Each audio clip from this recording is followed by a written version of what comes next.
हरिधन पता नहीं कहां से इतनी ऊर्जा लाता। सुबह सूरज निकलने के पहले वो जाग जाता। उसके बाद सुबह से रात को सोने तक वो किसी बैल की तरह काम में लगा रहता। चाहे घर का काम हो या बाहर का, सबकी नजर हरिधन पर ही रहती। खेत में बुआई से लेकर कटाई, जानवरों को चारा या सब्जी काटने से लेकर घर की साफ सफाई हरिधन के कांधे पर ही थी। घर में उसको कोई भी काम बोला जाता, वो सिर झुकाए उस काम को करता। कभी किसी काम के लिए मना नहीं करता। लेकिन आज उसका दिल बहुत उदास है। वो चुपचाप घर के बाहर चारपाई पर लेटा कुछ सोच रहा था। मैं सब कुछ सह लेता हूँ, किसी को कुछ नहीं कहता। इसका मतलब ये नहीं है कि लोग मेरे साथ गुलामों जैसा व्यवहार करें। किसी जानवर से भी बदतर जीवन हो गया है मेरा यहाँ। अरे मैं नौकर तो नहीं हूं ना इस घर का, मैं घर का दामाद हूँ। भला दामाद के साथ ऐसा व्यवहार कौन करता है? हरिधन को वैसे तो कुछ बुरा नहीं लगता था, लेकिन आज उसकी सास ने जब उसे भला बुरा कहा और उसकी पत्नी गुमानी उसे चुपचाप सुनती रही, तो उसके सब्र ने जवाब दे दिया। उसकी आत्मा छिल गई और उसे उस दर्द का एहसास हुआ जो उसे अभी तक नहीं हुआ था। आज पहली बार उसकी आंखों में आंसू भी आ गए थे। तभी उसकी पत्नी गुमानी बाहर आई। क्या हुआ है तुम्हें? इस तरह बाहर क्यों आ गए? भूख नहीं लगी है क्या? चलो खा लो। अरे खा तो लिया, तुम्हारी माँ ने तो खिला दी मुझे गाली। अब पेट भर गया मेरा। देखो, ज्यादा टोंटबाजी मत करो और चलो उठकर खा लो। अब नहीं, अब चाहे ब्रह्मा भी बुलाए मैं नहीं आऊंगा। अरे किसे दिखा रहे हो अपनी गर्मी? ये तो एहसान मानो मेरे परिवार का जो इतने सालों से तुम्हें मुफ्त का पाल रहे हैं।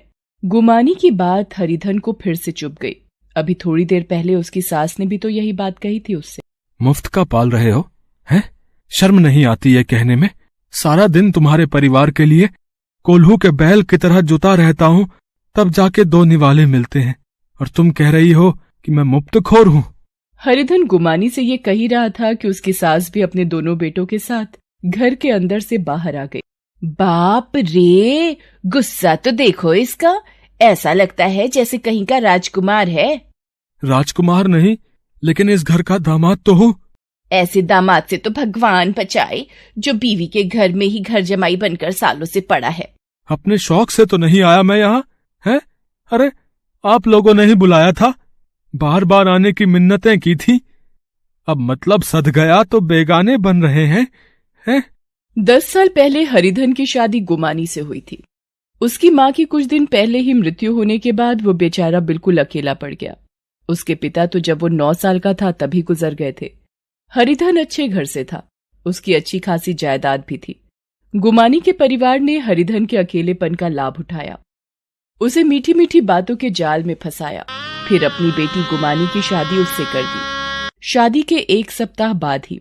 एक बात कहूँ आपसे, आप बुरा तो नहीं मानेंगे? अरे कैसी बातें करती हो तुम? एक क्या 1000 बातें करो, तुम बीवी हो मेरी।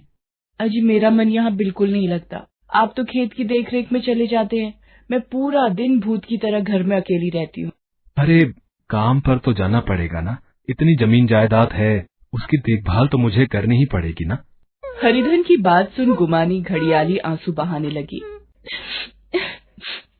ठीक है, आप करते रहिए उन्हीं की देखभाल, पर मेरी देखभाल कौन करेगा? अरे मैं करूंगा ना, और कौन करेगा? मैं करूंगा। इस तरह पूरा दिन घर से बाहर रहकर आप मेरी देखभाल करोगे? हरिधन तो क्या करूं बताओ? बोलो, तुम ही बोलो। क्यों ना आप ये सारी जमीन जायदाद बेच दें और मेरे घर यानी अपने ससुराल रहने चले। वे लोग बार बार आपको वहाँ बुला रहे हैं। वहाँ तो सब कोई है, माँ है, भैया है, 2 भाभियां हैं, उनके बच्चे हैं। यहाँ आपके और मेरे सिवा कौन है? हरिधन सोच में पड़ गया कि वो क्या करे क्या ना करे। इधर दिन बीतते जा रहे थे। गुमानी हर दिन एक ही राग अलापती। आखिरकार उसकी जीत हुई। हरिधन ने अपना सब कुछ बेच दिया और सारे पैसे गुमानी और अपनी सासू माँ को सौंप दिए। शुरू में ससुराल में उसकी खूब खातिरदारी हुई। अरे कितनी देर कर रही है गुमानी, दामाद जी कब से खाने पर बैठे हैं। आ रही हूँ माँ। अरे खीर कहाँ है? बिना मीठे के भी कोई खाना होता है क्या? वो तो मैंने बनाए ही नहीं। तू इन्हें खिला, मैं बना लाती हूँ। अरे नहीं माँ जी, रहने दीजिए ना, फिर किसी और दिन, है ना? अब तो यहीं रहना है ना मुझे। एक बहुत ही मशहूर कहावत है कि बहन के घर भाई कुत्ता ससुर के घर जमाई कुत्ता। धीरे धीरे हरिधन की हालत भी कुत्ते की तरह हो गई। पहले जहाँ दसियों पकवान उसकी थाली में होते, वहीं अब पकवान की जगह जूठे और बासी खाने ने ले ली थी। आज भी यही हुआ। वो बेचारा पूरा दिन थक कर आया और उसे जूठा खाना दिया जाने लगा, जिसे खाने से उसने मना कर दिया। इस बात पर उसकी सास ने उसे मुफ्तखोर और ना जाने क्या क्या कह दिया। हरिधन का आज का दिन ही बुरा था। पहले सास ने सुनाया, फिर बीवी ने, और अब उसके दोनों साले भी तैयार खड़े थे। मतलब शर्म नाम की भी कोई चीज है कि नहीं है जीजा जी? है अरे कब तक यहाँ ससुराल की रोटी तोड़िएगा? है अरे इस तरह कोई मुंह उठाकर अपना जमीर बेचकर ससुराल में इतने साल रहता है क्या? है अपने दोनों सालों की बात सुनकर हरिधन आग बबूला हो गया। अरे कहाँ जाऊं मैं? है सब कुछ बेचकर तो आप लोगों को चढ़ावा चढ़ा दिया ना। बड़े बेशर्म आदमी हो। है अरे हमने कहा था बेचने के लिए, तुम अपनी मर्जी से बेचकर आए थे, और ये क्या चढ़ावा लगा रखा है? हैं? चलो मान लो कि तुमने कुछ पैसे दिए भी, तो उसके बदले मुफ्त का ठूसा भी तो है इतने दिनों। अरे किससे बातें कर रहे हो भाई? इसके तो आंखों का पानी मर गया है। देखो मैं चुप हूँ, इसका मतलब कुछ भी बोलोगे तुम? हैं? हाँ बोलेंगे। क्या करोगे? है ये हमारा घर है, तुमसे पूछकर हम फैसला नहीं करेंगे भाई, ठीक है ना? अब तो हरिधन ने भी फैसला ले लिया। उसने चीखते हुए गुमानी से कहा कि गुमानी। अरे क्यों पागलों की तरह चीख रहे हो? मैं तो यहीं खड़ी हूँ। गुमानी, मेरा जितना अपमान होना था हो गया, मैंने सह भी लिया, लेकिन अब नहीं। मैं इसी समय ये घर छोड़कर जा रहा हूँ। तू आ रही है मेरे साथ? बोल तू आ रही है? हरिधन ये बात दोहराता रहा, लेकिन गुमानी तो किसी पत्थर की तरह हो गई थी। हरिधन समझ गया कि वो नहीं आएगी। वो गुस्से में पैर पटकता हुआ वहां से निकल गया। कई मील तक वो पैदल ही चलता रहा। आज उसे अपनी स्वर्गवासी माँ की बहुत याद आ रही थी। कितना प्यार किया करती थी वो उसे। जब तक माँ रही उसे अपनी पलकों में बिठा कर रखा, किसी बात की कोई कमी नहीं होने दी। लेकिन आज तो उसके हाथ खाली थे। चलते चलते जब वो बहुत थक गया तो सड़क किनारे ही लेट गया। उसकी नींद जब खुली तो सवेरा हो चुका था। अरे सवेरा तो हो गया है, लेकिन ऐसा लगता है मेरे जीवन में अब भी घुप अंधेरा है। हरिधन को बार बार अपने ससुराल वालों द्वारा दिया गया छल और अपमान याद आ रहा था।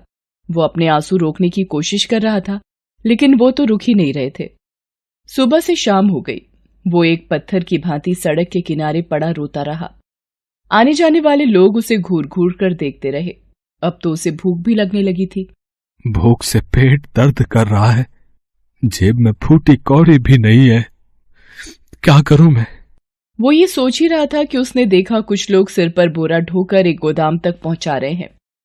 हरिधन भी उनके साथ काम पर लग गया। पूरे 50 रुपए उसे दिन भर की दिहाड़ी के मिले। मेहनती तो वो था ही, इसलिए उसने ये काम जारी रखा। धीरे धीरे उसने कुछ पैसे जोड़े और एक चाय की दुकान खोल ली। उसकी दुकान खूब चल निकली। अरे हरिधन भैया, इतनी देर मत करो। है अरे कब तक तरसाओगे अपनी चाय के लिए? है बस साहब, हो ही गया है।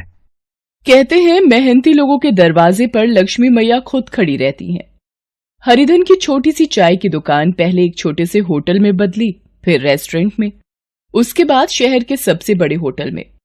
जैसे ही गुमानी और उसके परिवार को ये पता लगा कि हरिधन फिर से अमीर हो गया है, वो लार टपकाते और घड़ियाली आंसू बहाते वहां पहुंच गए।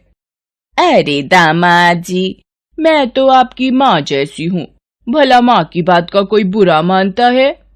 क्या जीजा जी, आप भी ना कमाल करते हैं। अरे जीजा साले का तो मजाक का संबंध होता है और आप तो मजाक में रूठ गए जीजा जी। गुमानी भी कहाँ पीछे रहने वाली थी। उसने भी अपने विरह की गाथा उसे कह सुनाई। पता है आपके बिना कैसे काटे हैं मैंने दिन। आप तो चले हैं गुस्सा होकर, लेकिन मैं तो हर रात आपको याद कर रोती रही। चलिए अब घर चलिए। हरिधन उनकी बातों को बहुत देर तक गौर से सुनता रहा और मुस्कुराता रहा। मुस्कुराते हुए उसने अपने मैनेजर को आवाज लगाई। मैनेजर अरे इधर आओ। अरे कितनी बार कहा होटल में भिखारियों को नहीं घुसने देने के लिए, है ना? कहा था ना। देखो एक साथ कितने भिखारी घुस आए हैं। देखो चलो इन्हें जल्दी से बाहर निकालो इन्हें। हरिधन की बात सुनकर मैनेजर उन लोगों को धक्के मारकर बाहर निकालने लगा। हरिधन के ससुराल वाले और गुमानी उसका मुंह ताकते रह गए।